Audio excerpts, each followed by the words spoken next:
हरे कृष्णा। कैसे हो दोस्तों? उम्मीद करता हूँ स्वस्थ होंगे, मस्त होंगे। I am Suresh Jahangir. Welcome to my YouTube channel as a math and science. तो दोस्तों हमारा है जो चैप्टर 3 चल रहा था और उसमें भी है जो हमने एक्सरसाइज 3.3 तक है जो कंप्लीट कर लिया था। आज हम है जो इस वीडियो में जो बात करेंगे वो हम करेंगे एक्सरसाइज 3.4 की। ओके, तो देखो 3.4 में क्या है, बेसिक सी बात है। इसमें कुछ ज़्यादा कोई हार्ड वाले क्वेश्चन है नहीं, बस आपको जो कोऑर्डिनेटर्स होते हैं ना उसकी है जो बेसिक सी प्रॉपर्टीज पता होनी चाहिए। जैसे आपका स्क्वायर हो गया, तो स्क्वायर की एंगल कितने डिग्री के होते हैं, उसकी डायगोनल्स की क्या प्रॉपर्टी होती है, साइड्स की क्या प्रॉपर्टी होती है, ये सब वगैरह। ठीक है ना। तो आपको जो फर्स्ट क्वेश्चन दे रखा है वो दे रखा है स्टेट वेदर ट्रू और फॉल्स। तो फर्स्ट क्वेश्चन में आपको ये बताना है कि ये ए से एच तक दे रखा है ना, इसमें से कौन सा है जो ट्रू है और कौन सा है जो फॉल्स है। ये सिंपल सा आपको कोऑर्डिनेटर से रिलेटिव ही बातें पूछी गई है। ठीक है, तो सबसे फर्स्ट हम देखते हैं ऑल रेक्टेंगल्स आर स्क्वायर्स। इसका मतलब हुआ कि ऑल रेक्टेंगल मतलब जितने भी सारे रेक्टेंगल होते हैं वो सारे के सारे स्क्वायर होते हैं। ठीक है, तो क्या रेक्टेंगल की ऑल साइड इक्वल होती है क्या? नहीं, लेकिन स्क्वायर की तो ऑल साइड इक्वल होनी चाहिए। तो इसका मतलब हुआ कि all rectangle are not square. ठीक है ना। तो आप जो फर्स्ट लगाओगे इसका आपको क्या लगाना पड़ेगा, ये है जो आपका क्या है, फॉल्स है। ओके, क्या ये फॉल्स है। चलो नेक्स्ट हम देखते हैं ऑल रोम्बस आर पैरेललोग्राम। अच्छा, ये तो दे रखा है भी जो जितने भी सारे रोम्बस होते हैं ना वो सारे के सारे पैरेललोग्राम होते हैं। अब भाई पैरेललोग्राम की क्या प्रॉपर्टी होती है कि भाई ऑपोजिट जो साइड होती है ना वो क्या होनी चाहिए, आपकी इक्वल एंड पैरेलल होनी चाहिए। तो रोम्बस की ऑपोजिट साइड इक्वल होती है और पैरेलल भी होती है। इट मीन्स जो आपका बी है वो क्या है, वो आपका ट्रू है ना। क्या है, ट्रू है। चलो नेक्स्ट दे रखा है all squares are rhombus and also rectangles. अच्छा, स्क्वायर होते हैं ना वो क्या होता है, रोम्बस होते हैं। अच्छा, रोम्बस की क्या प्रॉपर्टी होती है कि ऑल साइड इक्वल होनी चाहिए। बिल्कुल सही बात है, ऑल साइड इक्वल होती है। और क्या होती है, और क्या होती है, डायगोनल आर इक्वल होनी चाहिए। चलो, तो स्क्वायर में भी ऑल साइड इक्वल होती है नहीं होती, होती है बिल्कुल। डायगोनल भी इक्वल होता है, तो मतलब स्क्वायर तो रोम्बस है ही है। चलो नेक्स्ट रेक्टेंगल, क्या स्क्वायर रेक्टेंगल होता है, ऑपोजिट साइड इक्वल होती है स्क्वायर में, बिल्कुल होती है। ईच एंगल 90 डिग्री का होता है, बिल्कुल होता है। तो यहाँ भी आपका क्या होगा, इसका भी आप क्या लिखोगे, ये जो स्टेटमेंट है ये भी क्या है, थ्रू है। मतलब स्क्वायर की बात आ गई ना तो स्क्वायर में सारी प्रॉपर्टीज आ जाती है, रोम्बस की भी आ जाती है, पैरेललोग्राम की भी आ जाती है, रेक्टेंगल के भी आ जाती है ना। तो जितनी भी सारी है वो स्क्वायर में आ जाती है। चलो नेक्स्ट दे रखा है all square are not parallelogram. अब इसमें तो नॉट दे रखा, अब यही हमने बता दिया कि ये जो है रोम्बस भी होता है, रेक्टेंगल भी होता है, पैरेललोग्राम भी, लेकिन ये तो नॉट बोला है। इट मीन्स ये है जो आपके क्या है, फॉल्स होगा। ये सिंपल सा है, कोई ज़्यादा हार्ड नहीं है, आपको इतना ज़्यादा लोड लेने की ज़रूरत है नहीं। चलो ऑल काइट्स आर रोम्बस। अभी काइट्स ऑल रोम्बस कैसे होंगे, काइट्स की क्या होती है कि काइट्स होते हैं ना उनका जो शेप होता है वो इस तरीके से होता है। एक बार आप देखिएगा, काइट कुछ इस तरीके होता है ना। काइट में जो ये एडजेसेंट साइड होती है ना ये साइड्स इक्वल होती है, ठीक है। लेकिन रोम्बस में तो ऑल साइड इक्वल होती है भाई, रोम्बस में तो ऑल साइड इक्वल होती है। तो क्या ये सारे के सारे काइट्स हैं जो क्या रोम्बस हो सकते हैं? बिल्कुल नहीं, नहीं हो सकते। तो यहाँ पर भी आप ई जो आएगा वो आपका क्या आएगा, फॉल्स आएगा। क्या है, फॉल्स आएगा। Next all rhombus are kites. अब इसका उल्टा दे दिया, अब यहाँ पर आपको इसका उल्टा दे दिया। क्या मतलब, सारे के सारे रोम्बस हैं जो काइट्स होते हैं। अभी काइट्स की प्रॉपर्टीज में आ जाती है, काइट्स की क्या होती है, जो एडजेसेंट होती है वो इक्वल होती है, बिल्कुल होती है। हाँ, तो यहाँ भी आप क्या लिखोगे, एफ। एफ की वैल्यू क्या आएगी, मतलब एफ का जो आएगा वो क्या आएगा, ट्रू आएगा। नेक्स्ट है ऑल पैरेललोग्राम आर ट्रेपेजियम। अब ट्रेपेजियम का मतलब होता है कि उसका वन साइड, ऑपोजिट साइड का वन पेयर है ना वो आपका पैरेलल होना चाहिए। ठीक है, इक्वल का भी नहीं होता, पैरेलल होना चाहिए। तो ये ट्रेपेजियम इस तरह का कुछ होता है, ये ट्रेपेजियम है ना। और पैरेललोग्राम इस साइड का होता है ऐसे, ये पैरेललोग्राम हो गया। तो ये सारे के सारे पैरेललोग्राम ट्रेपेजियम हो सकते हैं क्या? बिल्कुल हो सकते हैं, है ना। ये है जो सारे के सारे ट्रेपेजियम हो सकते हैं। अच्छा, ट्रेपेजियम पैरेललोग्राम नहीं हो सकता, तो इसमें तो यही दे रखा पैरेललोग्राम आर ट्रेपेजियम, तो ये तो थ्रू होगा। चलो नेक्स्ट है ऑल स्क्वायर आर ट्रेपेजियम। अब भाई स्क्वायर की बात आ गई तो स्क्वायर का एक तरह से आप बोल दो सब प्रॉपर्टी आ जाएगी स्क्वायर में। तो जहाँ स्क्वायर की बात आती है वहाँ तो आप आँख मीच के थ्रू लिख देना। ओके चलो, तो आई होप ये क्वेश्चन आपको अच्छे से समझ में आ गया होगा। चलो नेक्स्ट आपको दे रखा है identify all the coordinators that have. अच्छा, इसका मतलब है कि कुछ कोऑर्डिनेटर होते हैं ना, जैसे स्क्वायर होते हैं, रोम्बस होते हैं, ठीक है, स्क्वायर हो गए, रोम्बस हो गया, आपका रेक्टेंगल हो गया, पैरेललोग्राम हो गया, ट्रेपेजियम हो गया, ये सारे जो मतलब फोर साइड की जो भी फिगर होते हैं उन सारों को आप क्या बोलते हो, कोऑर्डिनेटर बोलते हो। अच्छा, फर्स्ट क्वेश्चन में दे रखा है four side of equal length, मतलब फोर साइड होगी, बिल्कुल कोऑर्डिनेटर होगा वो। अब उसकी इक्वल लेंथ होनी चाहिए, इक्वल लेंथ मतलब सारे के सारे इक्वल होने चाहिए, है ना। तो ऐसा तो किस किस में होता है, ऐसा आप खुद सोचो किस किस में होगा। चलो सबसे पहले हम रेक्टेंगल की बात करते हैं, तो क्या रेक्टेंगल में ऑल साइड इक्वल होती है, बिल्कुल नहीं होती। पैरेललोग्राम की बात करें तो भाई ऑल साइड इक्वल नहीं होती। अच्छा, स्क्वायर की बात करें, हाँ स्क्वायर में क्या होती है, ऑल साइड इक्वल होगी, ठीक है, स्क्वायर में क्या होगी, ऑल साइड इक्वल होगी। और रोम्बस में भी तो ऑल साइड इक्वल होती है, आपको सिर्फ ओनली ऑल साइड का पूछा है, तो साइड्स तो रोम्बस और स्क्वायर में होती है। तो इसका जो मैं आंसर है जो यहाँ पर नोट कर लेता हूँ, ठीक है। तो जो आपका फर्स्ट का देखो, फर्स्ट का मैंने लिख लिया है, वैसे एक बार मैं फिर से आपको बता देता हूँ। अच्छा, तो फर्स्ट का जो आपका ए था, है ना, ए तो आपका क्या था, फॉल्स था। बी था, बी आपका क्या था, ट्रू था। सी था, सी आपका क्या था, ट्रू था। अच्छा, डी था, डी आपका फॉल्स था।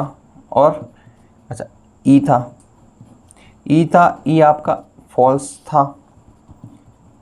एफ था, एफ ट्रू था। जी, जी आपका ट्रू था। एंड लास्ट आपका एच था, वो भी क्या का, ट्रू था। तो ये तो हो गया A B C D E F G H, ये हो गया क्वेश्चन नंबर फर्स्ट। नेक्स्ट हम यहाँ पर क्वेश्चन नंबर सेकंड की बात करते हैं। सेकंड में जो फर्स्ट है, सेकंड में जो फर्स्ट है उसमें आपको ये दे रखा है कि आइडेंटिफाई करना है all coordinator the that have four side of equal length. अच्छा, तो इक्वल लेंथ की जो आइडेंटिफाई करनी है आपको, तो वो आप कर लोगे उसका कौन कौन सा, फर्स्ट में तो हो जाएगा ए में, इसका फर्स्ट नहीं दे के ये ए दे रखा है, उसका एक तो देखो स्क्वायर हो जाएगा, क्या हो जाएगा, स्क्वायर हो जाएगा। दूसरा आपका क्या हो जाएगा, रोम्बस, क्या हो जाएगा, रोम्बस। ओके चलो, ये हो गया। अच्छा, नेक्स्ट आपको देखो यहाँ पर क्या दे रखा है, फोर राइट एंगल्स, मतलब चारों के चारों एंगल क्या होना चाहिए, राइट एंगल होना चाहिए। तो स्क्वायर में भी आपके राइट एंगल होते हैं और रेक्टेंगल में भी क्या होते हैं, राइट एंगल होते हैं। तो जो आपका बी का जो आंसर होगा, आप डायरेक्ट लिखोगे स्क्वायर एंड क्या होता है, रेक्टेंगल, क्या होता है, रेक्टेंगल। बस इतना सा करना है आपको, ज़्यादा कुछ भी नहीं करना है। ओके, नेक्स्ट देखते हैं question number 3। Explain how a square is. आपको ये एक्सप्लेन करना है कि वो स्क्वायर कैसे होगा, है ना, वो square, how is a square is, मतलब जो स्क्वायर होता है ना वो ये क्यों होता है, ठीक है, मतलब ये स्क्वायर है जो कोऑर्डिनेटर क्यों होता है, स्क्वायर पैरेललोग्राम क्यों होता है, स्क्वायर रोम्बस क्यों होता है और स्क्वायर रेक्टेंगल क्यों होता है, ठीक है। जो आपका क्वेश्चन नंबर 3 में दे रखा है, क्वेश्चन नंबर 3 में आपको फर्स्ट ये दे रखा है, क्वेश्चन नंबर 3। ओके, फर्स्ट आपको दे रखा है कि वो स्क्वायर है ना, वो कोऑर्डिनेटर क्यों होता है। तो उसका आप आंसर कैसे लिखोगे, मैं आपको बता दे रहा हूँ, आपको आंसर वैसे ही लिखना है। ओके चलो, आंसर आपको लिखना है a square is four side so it is a coordinator. Coordinator का मीनिंग वही होता है जिसकी फोर साइड होती है, तो स्क्वायर की क्या होती है, फोर साइड। तो आप ये लिखोगे a square is four side so it is a quadrilateral. Okay, बस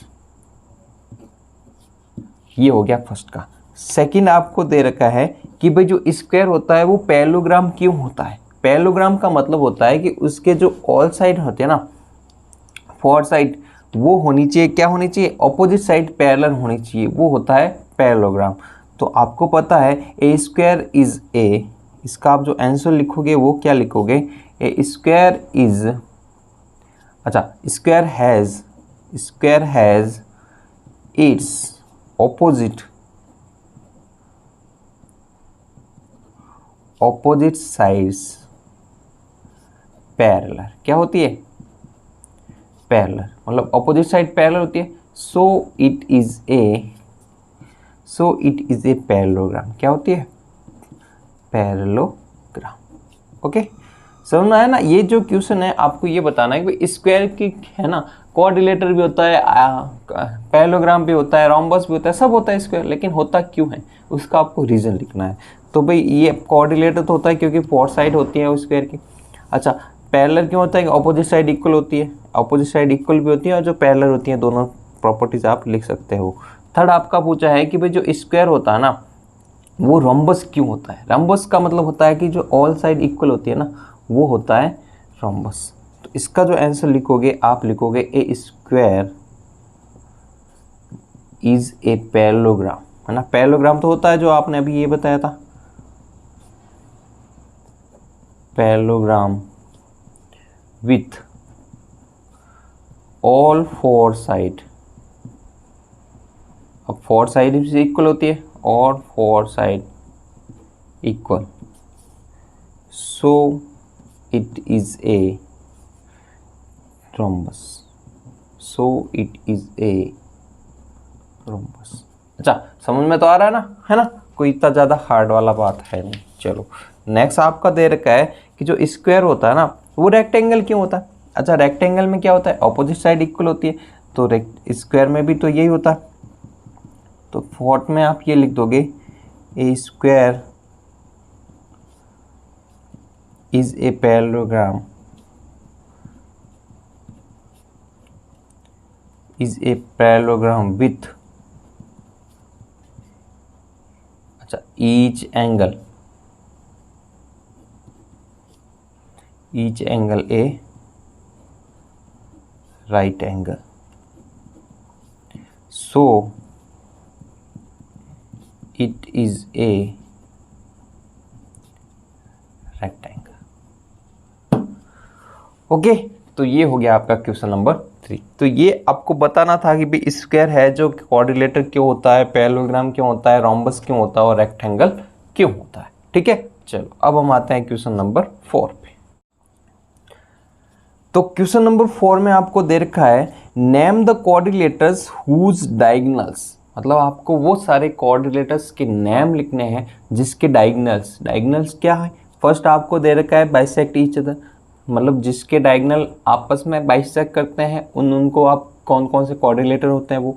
सेकंड दे रखा है are perpendicular bisect of each other, मतलब जो परपेंडिकुलर बाइसेक्ट करते हैं वो कौन कौन से होते हैं कोऑर्डिनेटर।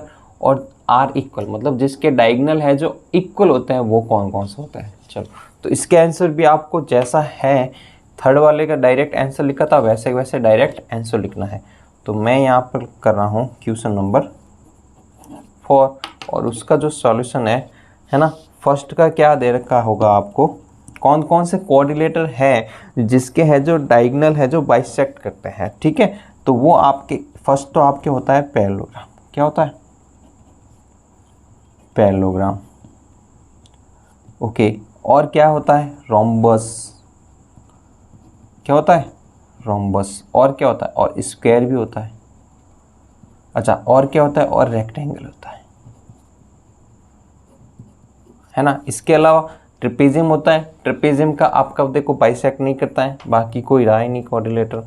चलो, सेकंड में आपको ये पूछा है कि वो बाइसेक्ट भी करते हैं और वो परपेंडिकुलर पे बाइसेक्ट करते हैं। तो ऐसे ओनली आपके 2 ही होते हैं, कौन कौन से होता है, एक तो होता है रोम्बस, है ना, और एक होता है स्क्वायर। बाकी सारे बाइसेक्ट तो करेंगे लेकिन परपेंडिकुलर पे नहीं करेंगे। और थर्ड आपको बताना है कि जिसके जो कोऑर्डिनेटर्स क्या ये डायगोनल है ना वो क्या होने चाहिए, इक्वल होने चाहिए। तो वो आपके किसके होते हैं, किस किस के डायगोनल इक्वल होते हैं, एक तो आपका स्क्वायर का होता है, ओके, और किसका होता है, और रेक्टेंगल का होता है। बस इन दो का ही है जो डायगोनल्स आपस में इक्वल होते हैं। बाकी रोम्बस के इक्वल नहीं होते लेकिन परपेंडिकुलर बाइसेक्ट करते हैं, स्क्वायर के इक्वल होते हैं, पैरेललोग्राम के इक्वल होते ही नहीं है, ना ही वो परपेंडिकुलर पे करते हैं, ठीक है, लेकिन बाइसेक्ट करते हैं। ओके, चलो, तो ये हो गया आपका क्वेश्चन नंबर 4। नेक्स्ट हम नोट करते हैं क्वेश्चन नंबर 5। क्वेश्चन नंबर 5 में आपको क्या दे रखा है? क्वेश्चन नंबर 5 में दे रखा है explain why a rectangle is a convex coordinator. अच्छा, कॉन्वेक्स और कॉनकेव की बात करते हैं हम, तो इसमें आपको कॉन्वेक्स और कॉनकेव की प्रॉपर्टीज थोड़ी बहुत पता होनी चाहिए। चलो, कॉनकेव, केव का मतलब होता है आपका जो एक तरह से गुफा, ठीक है, और कॉन्वेक्स, कॉन्वेक्स का मतलब होता है कि उसके जो है ना, जैसे कोऑर्डिनेटर दे दिया, सबसे पहले आपको किसका बताना, रेक्टेंगल का ही बताना। चलो, तो रेक्टेंगल कुछ इस तरह का होता है। अब जो कॉनकेव होते हैं ना, उसमें से एटलीस्ट वन जो एंगल होना चाहिए वो 180 से अबव होना चाहिए। मतलब ये जो एंगल बन रहे हैं ना, तो वो 180 से अबव होना चाहिए। तो रेक्टेंगल में तो ऐसा होता नहीं है। और कॉनकेव का होता है कि वो जो उसके जो डायगोनल होते हैं ना, वो वन डायगोनल भी है ना, एटलीस्ट वन डायगोनल भी आउटसाइड होना चाहिए, ठीक है ना। क्या होना चाहिए? इंटीरियर ना होके एक्सटीरियर होना चाहिए, आउटसाइड। लेकिन इसके जो है, जो आपके डायगोनल क्या बन रहे हैं, इंटीरियर बन रहे हैं। तो इस तरीके से ये कॉन्वेक्स होगा, कॉनकेव नहीं होगा। तो आपको यही बताना है कि ये कॉन्वेक्स क्यों होता, तो ये आपका होता है कॉन्वेक्स, ठीक है। अगर ये कुछ इस तरीके से दे रखा होता, ये वाला है ना, तो ये भी देखो 1 2 3 4 साइड का है, तो ये कोऑर्डिनेटर है। लेकिन इसका जो ये डायगोनल है, ये आपका एक्सटीरियर होगा, आउटसाइड होगा, और इसका ये जो एंगल है जो 180 से एबव होगा, मतलब 180 से बड़ा होगा। तो इसका आप जो आंसर लिखोगे ना कि भाई ये है कि रेक्टेंगल आपका कॉन्वेक्स क्यों होता है, तो उसका आप लिखोगे, जो डायरेक्ट आंसर लिखोगे, both of its diagonals lie in interior। Okay, मतलब ये है जो इंटीरियर पे ही वो बनते हैं आपस में, ठीक है ना, एक्सटीरियर नहीं होते। अगर एक्सटीरियर होता तो वो क्या हो जाता, कॉन्वेक्स हो जाता, ठीक है। तो अब है जो हम इस एक्सरसाइज का लास्ट क्वेश्चन करते हैं, ठीक है। और उम्मीद करता हूँ कि अभी जो भी मैंने समझाया आपको अच्छे से समझ में आ रहा होगा। क्वेश्चन नंबर 6 क्या दे रखा है? अच्छा, क्वेश्चन नंबर 6 में दे रखा है A B C a right angle triangle. आपको ये जो फिगर दे रखा है, इसमें ए बी सी एक राइट एंगल ट्रायंगल दे रखा है। O is the mid point of the side opposite of the right angle. जो ये राइट एंगल बन रहा है, इसकी जो ऑपोजिट साइड है, इसका ये ओ है जो मिड पॉइंट है, ए सी का ये मिड पॉइंट है। Explain why O is equal distance from A. मतलब ए से है जो इक्वल डिस्टेंस है बी एंड सी, मतलब बी से भी है और सी से भी है। The dotted line are draw additionally to help you.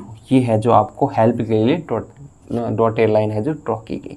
तो बेसिकली क्वेश्चन में यही बताया है कि ये एक राइट एंगल ट्रायंगल है, और ये ए ओ है ना आपका, ये मिड पॉइंट है। क्या है? मिड पॉइंट है। ए सी का ये ओ है जो मिड पॉइंट है। तो आपको ये बताना है, जब ये पॉइंट ओ है ना, ये ए से, ये सी से, और ये है जो बी से इक्वल डिस्टेंस पर है ना। तो ये इक्वल डिस्टेंस पर क्यों है, वाई बताना है। तो आपको ये एक हेल्प के लिए ड्रॉ करके देखा है। तो ये क्या है? एक रेक्टेंगल है। क्या है? रेक्टेंगल है। पैरेललोग्राम भी बोल सकते हैं इसको, रेक्टेंगल भी बोल सकते हैं, ठीक है। तो आपको पता है जो पैरेललोग्राम होते हैं ना, उनके जो डायगोनल है जो बाइसेक्ट करते हैं, क्या करते हैं? बाइसेक्ट करते हैं, ओके। तो ये बाइसेक्ट करेंगे, और तो बाइसेक्ट करेंगे इट मीन्स ये आपस में क्या होंगे? सेम डिस्टेंस पे होंगे।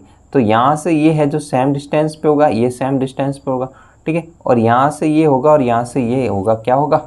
सेम डिस्टेंस पे होगा, okay.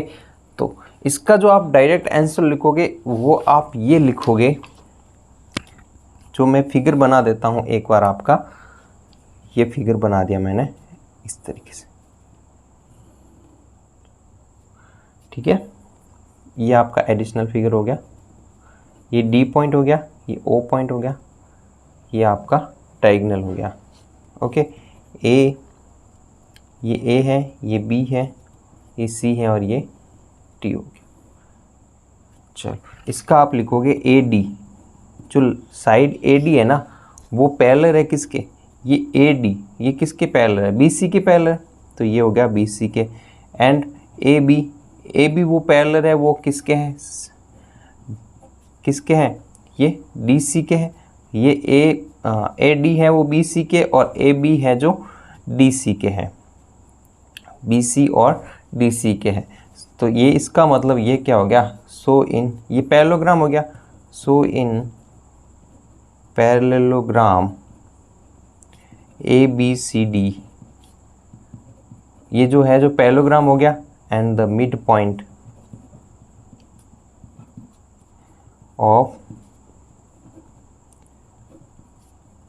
Diagonal A C is O, मतलब इसका जो ए सी का मिड पॉइंट क्या है, ओ है। बस आपको यही बताना था कि ये मिड पॉइंट क्यों है। मिड पॉइंट का मतलब सेम डिस्टेंस से ही होता है, तो ये होता है। तो इसी के साथ अपनी है जो एक्सरसाइज होती है 3.4 एंड, और 3 चैप्टर है जो वो भी होता है एंड। ओके, तो हमने है जो एक्सरसाइज 3.1 से 3.4 तक है जो बहुत ही अच्छे से आराम से किया है। तो मुझे नहीं लगता आपको इसमें कोई दिक्कत आ रही है। अगर आपको कोई दिक्कत आती है तो आप मुझे कमेंट करके ज़रूर बताइएगा, मैं आपकी है जो पूरी हेल्प करूँगा। ओके, तो आपको ये वीडियो कैसा लगा प्लीज़ ज़रूर बताइएगा। वीडियो को लाइक कीजिएगा, अपने दोस्तों के साथ शेयर कीजिएगा, और जिन्होंने भी है अभी तक हमारा चैनल सब्सक्राइब नहीं किया तो प्लीज़ चैनल को सब्सक्राइब ज़रूर करें। ओके दोस्तों, तो मिलते हैं हम नेक्स्ट वीडियो में, तब तक के लिए thank you so much, take care, bye bye, धन्यवाद।